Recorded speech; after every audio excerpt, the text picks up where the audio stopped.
A Different Place. What drew you to that film, especially considering how different it is to the others that have been in your selection so far? Yeah, it is quite different, I suppose. I think what I was saying at the beginning about what drew me to, what draws me in to each film, this is a very good example of a character journey that I just felt, I just really fell into it. I was immersed by this idea of a woman who has kind of hidden herself, this late age coming out story, which I feel we've seen more of as like gay men. I was going to say that. I thought that angle was a really unique angle on it. Yeah, and I was surprised that I was surprised by that.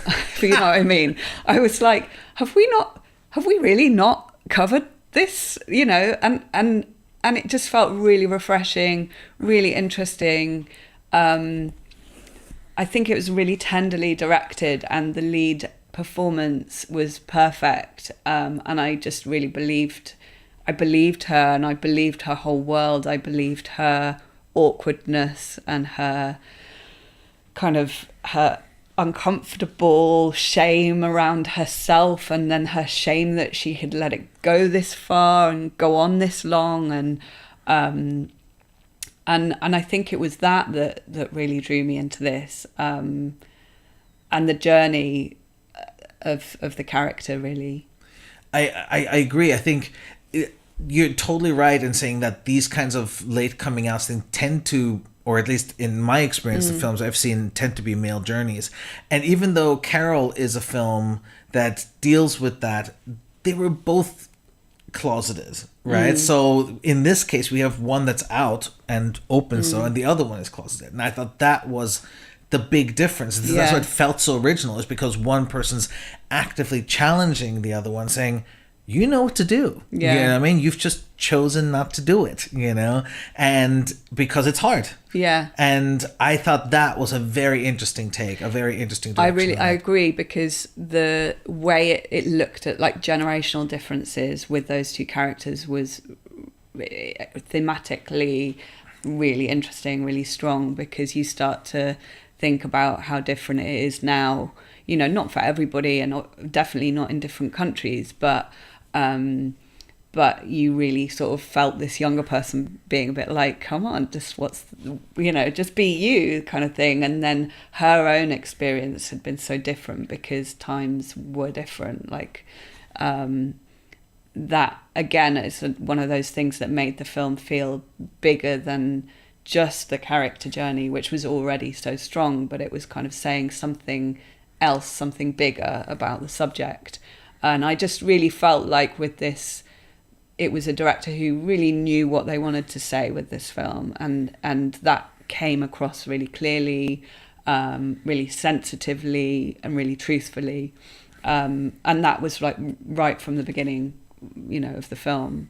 It's like such a small moment in her life, but you feel all her choices, all her regrets, all her dreams that she didn't fulfill, and then you're still left with a hope that maybe she'll fulfill those dreams. I don't know. Maybe she won't.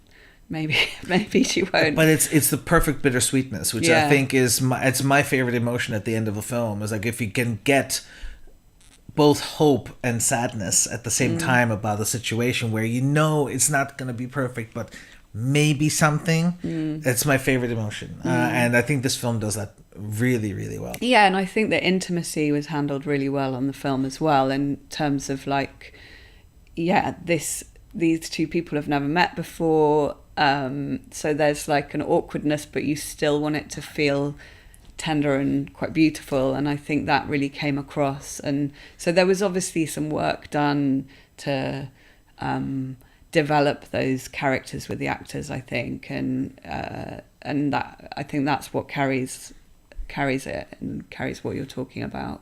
It definitely feels very genuine. Yes, absolutely. And that's what I really felt from the lead performance. I thought, I just was like, that's her. I just really believed this woman. I can imagine her out there in the world, and it was really great to get a window into her story that she's kind of kept hidden, kept quiet and locked away.